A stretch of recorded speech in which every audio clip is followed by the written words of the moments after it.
खुलुमबाय नोंथांमोनखौ बयखौ बरायबाय दिनै 16 एप्रिल 2023 फैदो दिननि खौरांफोरखौ बेखेवनोसै। बैसागो बोथोरावनो सा 13 सुबुंफोरा जायगायावनो जिउ गोमादों। महाराष्ट्र राज्योनि रायघाट जिल्लानि सिङाव थानाय पुणे आरो रायघाट बर्डाराव गंसे बास गारिया लामानिफ्राय गोथौ हाखराव गोलैलांनानै सा 13 सुबुंफोरा अबथिरायै जायगायावनो जिउ गोमादों आरो गुबुन सा 25 सुबुंफोरा गोब्राब जोखोम जादों। बे समाव जोखोम जानायफोरखौ फाहामसालियाव फाहामथायगासिनो दङ आरो बे जाथाया मैया फुंबिलिनि 4:30 रिंगासोआव जादोंमोन आरो बे बासाव गासै सा 4 सुबुंफोरा दावबायगासिनो दंमोन। बैसागो बोथोरनि गेजेरावनो गावथारसे गावथारनानै 13 लाख लुथिबाय। बिहार राज्योनि सरनाव साब्रै सिनाय मोनै दुथां सुबुंफोरा गंसे बेंकआव हाबनानै बेंकनि सानै सिकिउरिटि गार्डखौ गुलिजों गावथारनानै बुथारनानै बेंकनिफ्राय 13.29 लाख रांखौ लुथिना लांदों। जाथायाव गावथारजानाय सानै सिकिउरिटि गार्डनि मुङा जाबाय गणेश साहा आरो राम नरेश राय। दा बे जाथायनि सायाव बिहार पुलिसा गावसोरनि खामानिखौ मावगासिनो दङ। वेस्ट बेंगल राज्योनि कलकातानि सिङाव थानाय पारासा रोड लेक मल साखाथियाव सासे 44 बोसोर बैसोनि हटेलनि बिगोमाया गावनि 13 बोसोर बैसोनि असे फिसाजोखौ गोबौ-आचारजों दांख्लाब सुख्लाब खालामनानै बुथारनाय समाव गोरोन्थियावनो गोबौ-आचारा गावनोबो नांना होनानै गावबो जिउ गोमादों।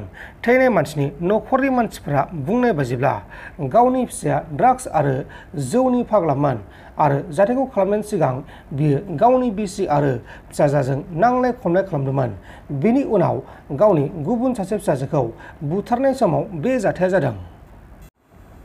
हिमन्त बिश्व शर्माया जुदि 11,000 असमिया मोसाखावरिफोरखौ रां होनानै बायना लाबोनानै मोसानो हादोंब्ला आरो रेकर्ड खालामनो हादोंब्ला जोङो जोंनि बर' हारिया 11 लाख मोसाखावरिफोरखौ मोसागोन।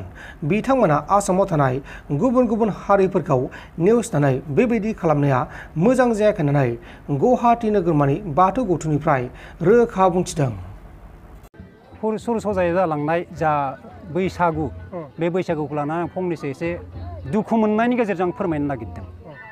मानो होनब्ला अखमाव जायफोरा असमिया संगिया कि होनना बुंब्ला फोरमायनो हायि हारिया गावनि हारिखौ बिश्व दरबाराव लांनो थाखाय असमिया रावखौ असमिया मोसानायखौल' लानानै बिथांमोना दिनै गिनिस बुक्सआव रेकर्ड लाखिनो थाखाय बिथांमोना माने कोटि कोटि रां खरसा खालामनानै गावनि हारिनि मोसानायखौ दिन्थिदों। असमाथ' खालि असमियानिल' नङा, असमाव ओरैबायदि हारि दं, राभा दङ, तिवा दङ, कार्बि दङ, सनवाल दङ, कसारि दङ, बायदि बायदि हारिनि गेजेरजों खौसे जानानै बेयाव खुंनाय मोनसे हादोर। बे हादोराव बयहाबो गावबा गाव हारिमु दं। बे हारिमुखौ लानानै बिथांमोना जुदि बारे बर'निया जुदि फावथिना दिन्थिनानै मोसाग्लांनानै जुदि गिनिस बुकआव जुदि रेकर्ड लाखियोमोनब्ला बेखौ आं गोजोन साबायखर बावगौमोन। नाथाय दिनैनि जा बिथांमोननि बे मोनसे हारिखौ नाख्रेबनानै मोनसे हारिया दावगानो नागिरनाय जा हाबाफारि बेखौ आं साबजानाय मोनाखै। बिनि थाखाय आङो हिमन्त बिश्व शर्मा बिथांखौ आं फोरमायनो सानदों जे बिथाङा बे फंसे खोथाखौ गोसोआव लाखिनाया मोजां। आसामा खालि असमियानि थाखाय नङा, असमिया संगिया कि होनब्ला बिथाङा मा फोरमायगोन? बिथाङा जायनि थाखाय गावनि अनजिमाखौनो दिनैसिम बेसेबां दं बुंफोरनो हायै सासे सुबुङा राजक'कनि कोटि कोटि रोजा रोजा कोटि थाखा रां खरसा खालामनानै दिनै बे जा माने बिहुखौ खुंबाय बेयो मोजां खामानि जायाखै होननानै आं फोरमायदों। मानो होनब्ला जोंहा एसे दुखु मोननांगौ खोथा दं। बिथाङा 11,000 मोसाखावरिखौ लादों, जायनि थाखाय बे मोसाखावरिफोरखौ बिथाङा रांखावरि होना बायना लाबोनानैसो बिथाङा दिनै मोसाहोदों। नाथाय जोङो चेलेन्ज खालामदों जे 11,000 नङा 1 लाख जों बर'फ्रा मोसाहोनो थाखाय जों थियारि। 1 लाख बर' मोसाखावरिखौ जों मोसाहोगोन। हिमन्त बिश्व शर्मानि रेकर्डखौ जों भंग खालामगोन मोनसे समाव। नाथाय बिनि थाखाय बर' हारिफोरा थियारि जानो थाखाय सम सफैबाय आरो बयबो थियारि जा आरो बे थियारिया दिनैनिफ्राय जागायजेननांगोन।